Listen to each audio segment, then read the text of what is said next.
Chers amis, bonjour. Nous sommes le dimanche 18 août 2024. Il est 8h30.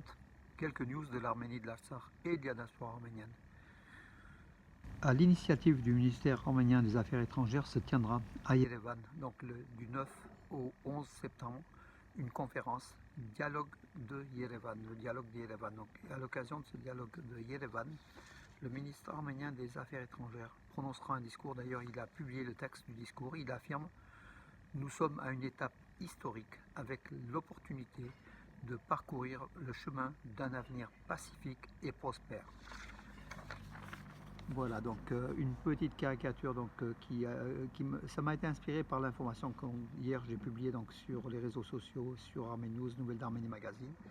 Voilà la caricature Aliyev qui menace Pachinian et Arat Mizoyan qui fait un discours pacifique sur l'avenir radieux de l'Arménie alors qu'Aliyev fourbit encore les armes, en fait menace l'Arménie par une attaque tout simplement. Voilà donc le rêve donc peut-être le rêve de notre gouvernement. On ne sait pas, on espère qu'on ne se trompe pas, mais en tout cas face à, comment dirais-je, face aux turco-azéris, ce rêve d'un avenir pacifique, radieux et compagnie, donc dans l'angélisme, n'est peut-être pas permis. Voilà, donc quand on connaît la nature de l'oppression azérie qui occupe l'Artsakh, qui détruit le patrimoine arménien, qui détruit les maisons, les églises, comme d'ailleurs la Turquie l'a fait après le génocide de 1915 sur l'Arménie occidentale, sur le territoire de l'Arménie historique, voilà, qu'elle occupe. Voilà. Il ne faut rien attendre de bon du couple maléfique turco-azéri. Voilà. Malgré cela, notre ministre des Affaires étrangères, qui fait un travail formidable, hein, il faut quand même le reconnaître, Arat Mizoyan, rêve d'un avenir radieux, d'un traité de paix avec l'Azerbaïdjan. Ce traité de paix, il est très très loin d'être signé en tout cas, malgré cela. Voilà donc cette caricature qui a été très vue en fait, hein, voilà, donc, qui traduit un petit peu cela. Voilà. Pachinian qui est pris en otage par Aliyev et son ministre des Affaires étrangères, donc Arat Mirzoyan, voilà, qui pense à l'avenir de l'Arménie, à juste titre, hein, mais bon, c'est peut-être un peu naïf de la part des Arméniens, on ne sait pas. J'espère me tromper, mes amis, voilà, j'espère me tromper, mais nous avons le sentiment que ni Aliyev ni Erdogan ne veulent la paix, ils veulent justement que l'Arménie ne puisse pas prospérer. Ils veulent tuer l'Arménie tout simplement, hein, pour faire naître le rêve pantouranien d'un espace donc sans Arménie, ou de la Turquie jusqu'à Vladivostok, l'espace, l'air de la nation turcique puisse se développer. Voilà. Et les Arméniens sont un frein à ce développement. Alors oui, Nicole Pachinian donc, a fait un communiqué donc hier, disparition au message après la disparition de Dikran Ismirlian. Alors Dikran Ismirlian, c'est un Arménien, un milliardaire arménien qui habite en Suisse, très discret.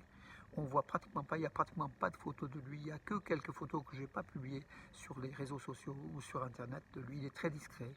Mais dans cette discrétion, il aide l'Arménie depuis déjà 30 ans, de façon importante. Déjà le centre médical Ismirlian, géré par la fondation Ismirlian, des dizaines et des dizaines, voire des centaines de millions d'euros dépensés, investis pour l'Arménie, voilà, par ce Dikran Ismirlian qui a été il y a quelques semaines nommé héros national. Il a reçu le titre de héros national de l'Arménie.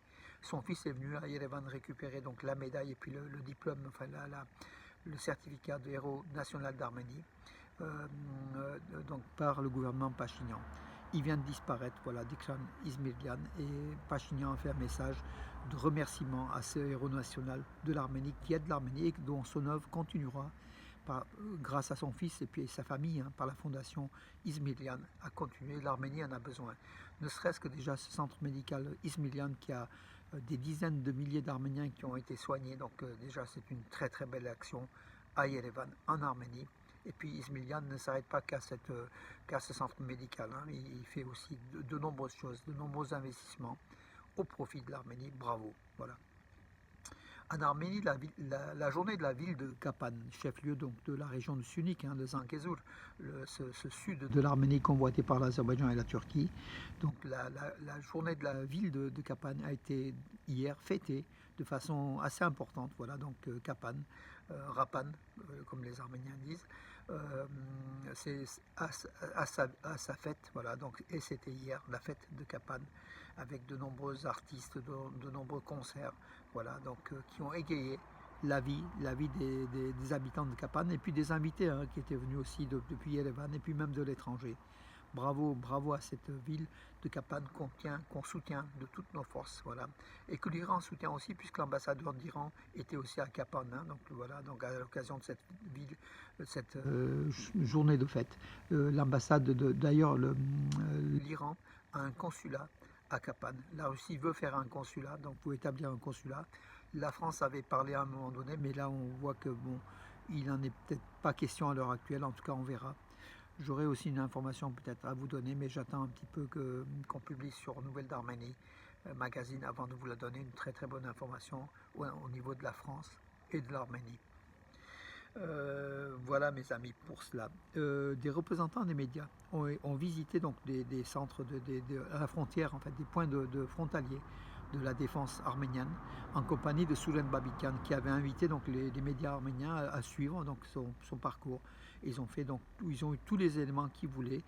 C'est, comment dirais-je, l'armée arménienne est transparente. Hein. Donc au niveau de l'information, cette transparence de l'information est voulue par le ministère arménien de la Défense, est voulue par le gouvernement Pachinian. Et c'est une bonne chose. Cette transparence traduit aussi la sérénité et la santé de l'armée arménienne. Qui a aussi des défauts, mais en tout cas, il y a eu des progrès énormes qui ont été effectués dans la vie des soldats. Il y a de moins en moins de suicides, il y a de moins en moins de faits divers au sein de l'armée. Et ça, c'est une bonne chose. C'est un gage de santé d'une armée avec un moral qui est bien meilleur. Voilà.